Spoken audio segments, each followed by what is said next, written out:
bother days. Why bother? Caitlin's going, yeah, a lot. Been at work, worked really hard, tried to help some folks do what they needed to get done, and you went home that night shaking your head, why did I bother? How about in some group or organization that you belong to? You show up on time, you're there with your agenda, you're ready to do what needs to get done. And Craig just spanked Al for some reason.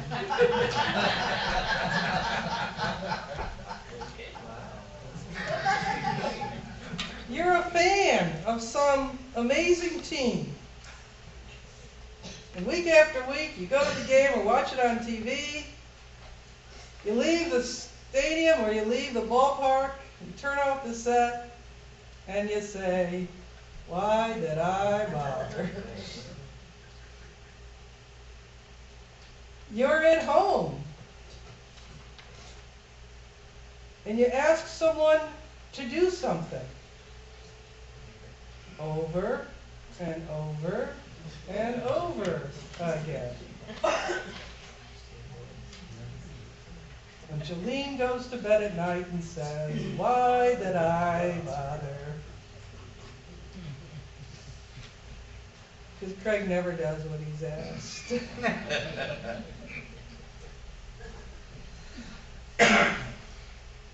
You come to church. You're on a ministry team. The ministry team checks in on a Saturday afternoon. They come to clean every Saturday. And they do a beautiful job. Amen. But I wonder if they wonder, why do they have to keep cleaning up after us? I wonder if they wonder why we can't take our bulletins home, or take our water bottles with us, or pick up the paper towels that we dropped and missed the wastebasket. They never complain. I just wonder.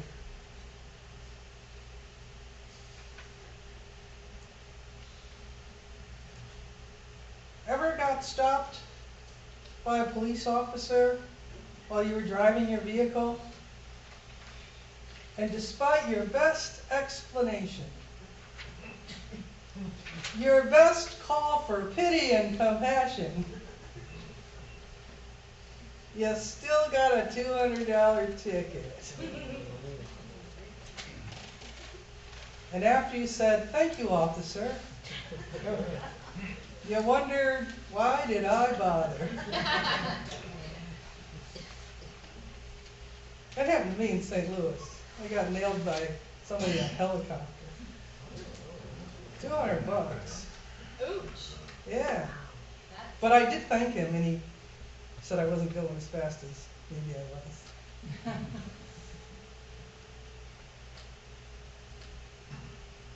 Ever been to court? Yeah. Or known someone who has? And despite all you do to protect the vulnerable, to have justice be just, it just doesn't happen. And you wonder, why did I bother?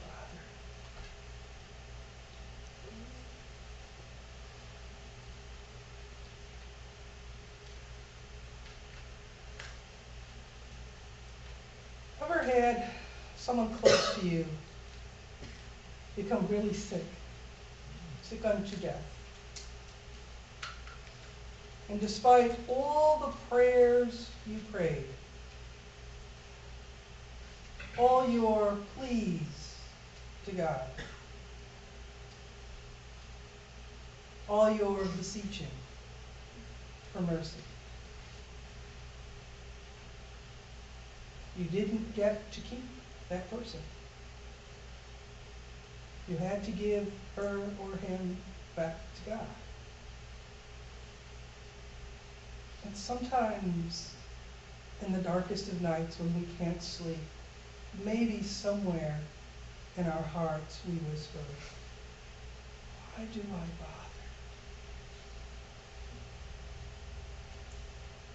Of all the why bothers, perhaps that's the one that causes us the most pain.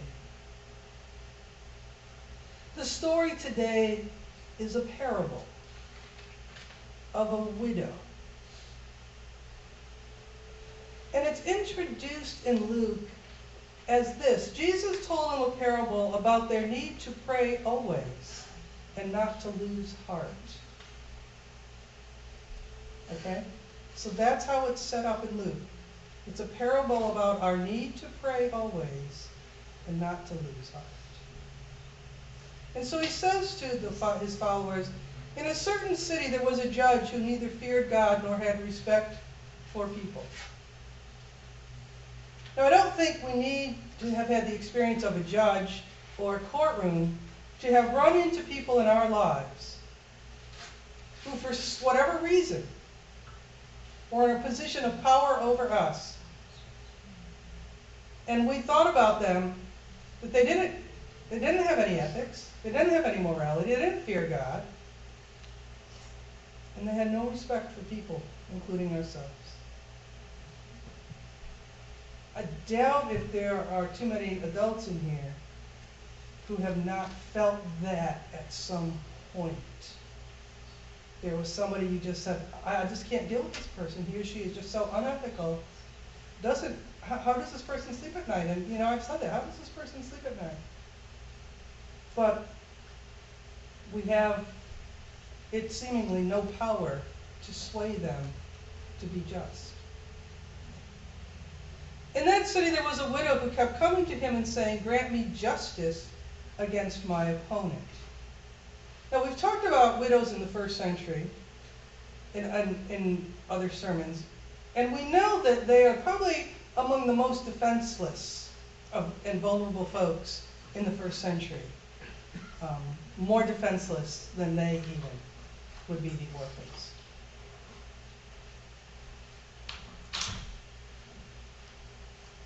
So the chances are that she's in some kind of dispute, that this opponent may be somebody in her own family. Because there's not a whole lot of protection for these women who were, first of all, taken care of by their fathers, then by their husbands.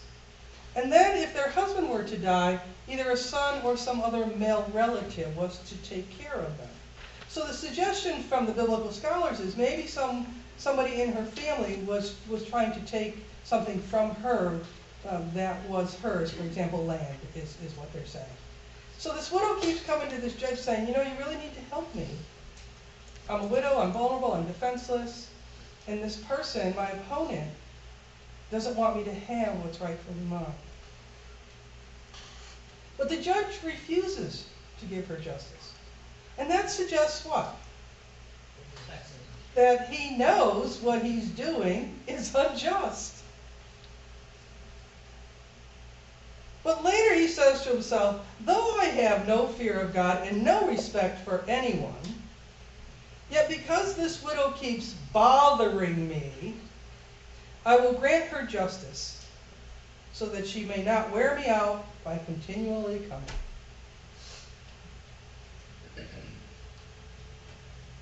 Now, the scholars that look at the original language in which our scriptures are written said the word used here that we translate as bother is probably more accurately translated as she needs to stop giving me a black eye. That's the expression that's been used in several commentaries. I don't need her to be giving me this black eye anymore. And they suggest that what that is an embarrassment. That she keeps coming to the judge asking for justice, and because the judge refuses her justice, She's giving him a black eye, whether that's socially or whatever it would be for somebody who respects nobody. But, you know, he's feeling that. And the Lord said, listen to what the unjust judge says. Now, who is this unjust judge? Why is Jesus telling us this parable?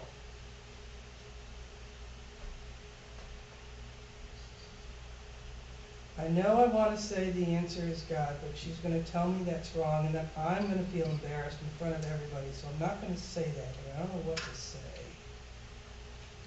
It's not God.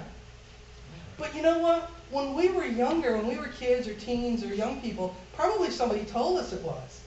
Oh, this is the way God is. But it's not. Because a parable is a story to help us understand something. It's not an analogy where this equals that and that equals something else. So the meaning is not about an unjust God who won't give you what you want, which I'm sure other people are hearing that way in churches somewhere. But it's about a God that gives us this parable so we can understand something about prayer and something about justice.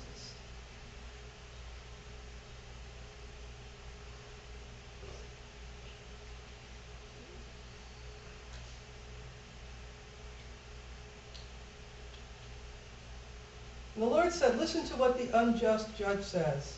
Will not God grant justice to God's chosen ones who cry out to God day and night?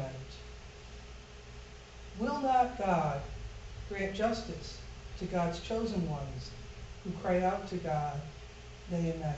Remember, it's introduced, this passage, in a sentence that says Jesus is going to tell us a parable about our need to pray always and not to lose heart. Okay? It's not about this judge. It's about our need to pray always. And in the face of injustice, in the face of somebody's power over us, or power over some group of us, or some group of other folks, to keep praying, and not to lose heart. 2 years ago, we talked about the 60 young girls in Africa who were abducted from their school by a terrorist group. I can't remember what country it was in Africa. I don't know if anybody does. And on the news yesterday was a call that 20 of them had been released home. And I gotta say, my first thought was, what about the other 40 who were coerced into becoming child brides or victims of rape as young girls? But my second thought was, how do these parents feel whose daughters were returned to them?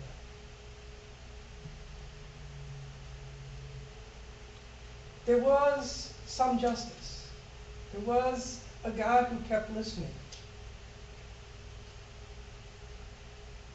But if somebody like the judge in this parable chooses to turn away from God and not fear God, or we wouldn't say fear God, we would say honor God, revere God, love God, the way we do, and have no respect for anybody else,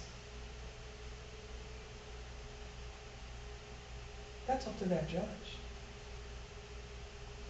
We can only pray that God will change somebody's heart. And apparently, eventually, somebody's heart was changed enough for these children to be returned. No longer children, but abused young women. There's no explanation for why injustice happens. Except, I think, because someone chooses to abuse their power, their influence, their voice, their military, their whatever.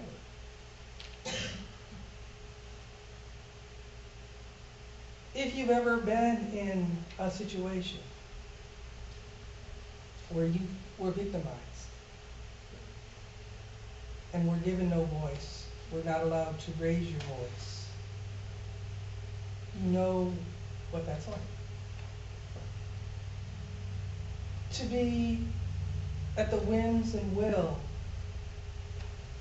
of someone who has power over you. Whether that's, somebody in government, whether that's somebody you work for, in the case of domestic violence, somebody you live with.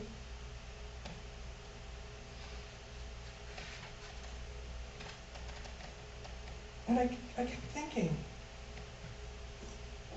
what's the point of a parable that can't fix everything we want fixed?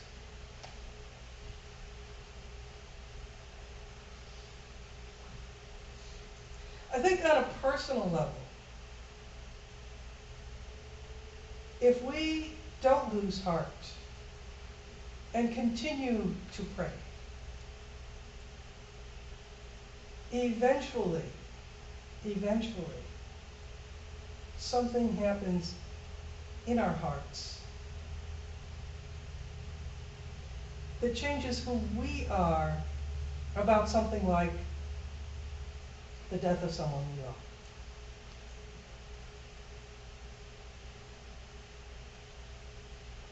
I don't know that there's anything that gives us consolation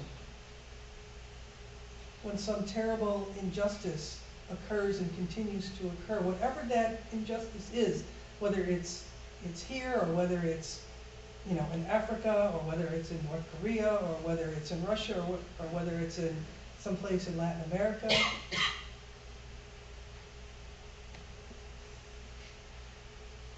I think the point is, we don't give up on God.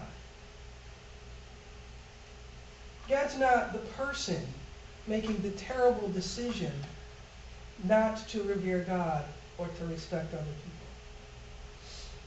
Somebody else is making that decision. And how often have we prayed over these past 2 years for those girls, but for other people, when we say, for that person who at this very moment most needs our prayer, oh God, be with that person. Because sometimes that's all God can do in the face of our free will, is wrap God's arms around the person being victimized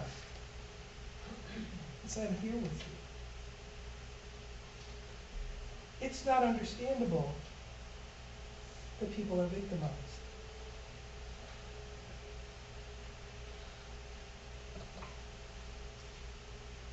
I thought a lot about this parable this week.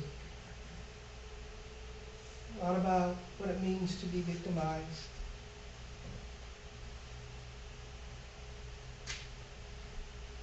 When one is victimized, we are so enveloped in our own situation that at that moment, it's difficult to see that there are other people in similar situations.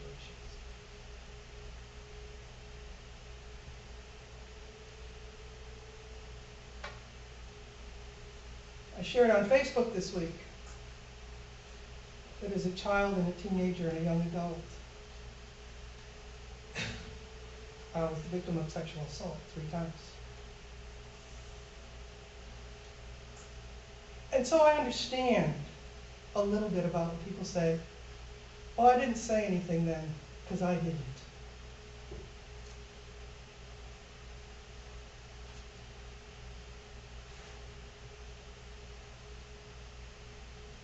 I think the thing about justice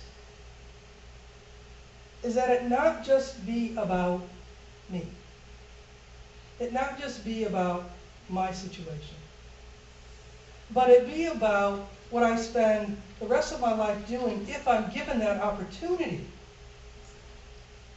to help other people not be part of unjust situations.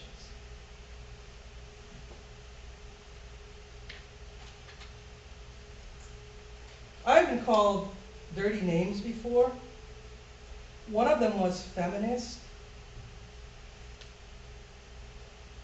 The radical notion that men and women are equal.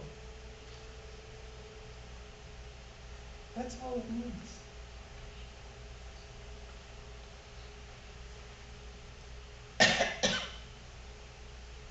What it continues to mean to me is that I not be silenced about other people's victimization. And I don't care what that victimization is.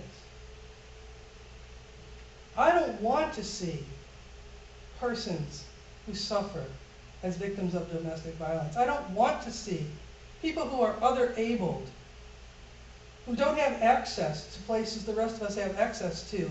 And so I worked at that at institutions where I found myself for the last 20 years. I don't want to see vulnerable children abused.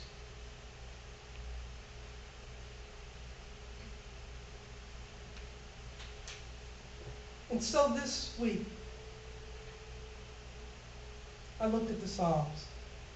Because in the Psalms, when one finds oneself in a desperate situation of hurting, of feeling there's nothing we can do in the face of injustice, the Psalms speak to us. And so I looked at Psalm 85, and it said this to me: I will listen for what God our Lord has to say. Surely God will speak of peace to God's people and to God's faithful. Near indeed is God's salvation for those who love God. Glory will dwell in our land. And then I came to these next two verses, the ones that came to me out of nowhere.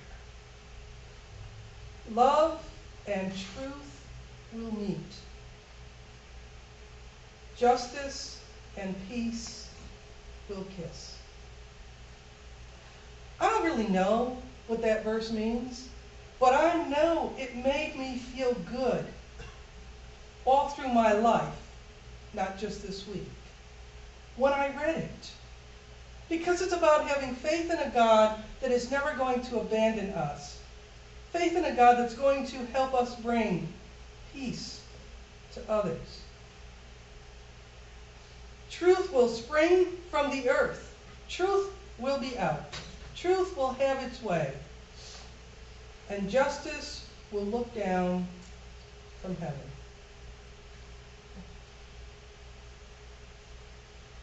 If this parable is about prayer,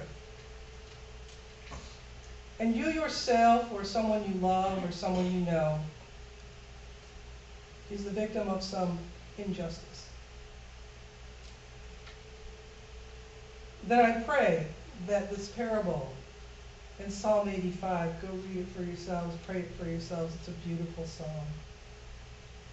Will speak to your hearts.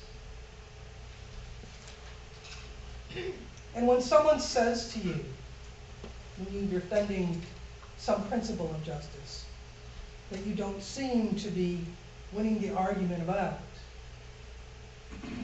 when someone says to you, why bother? I hope you say to them, because just us doesn't matter,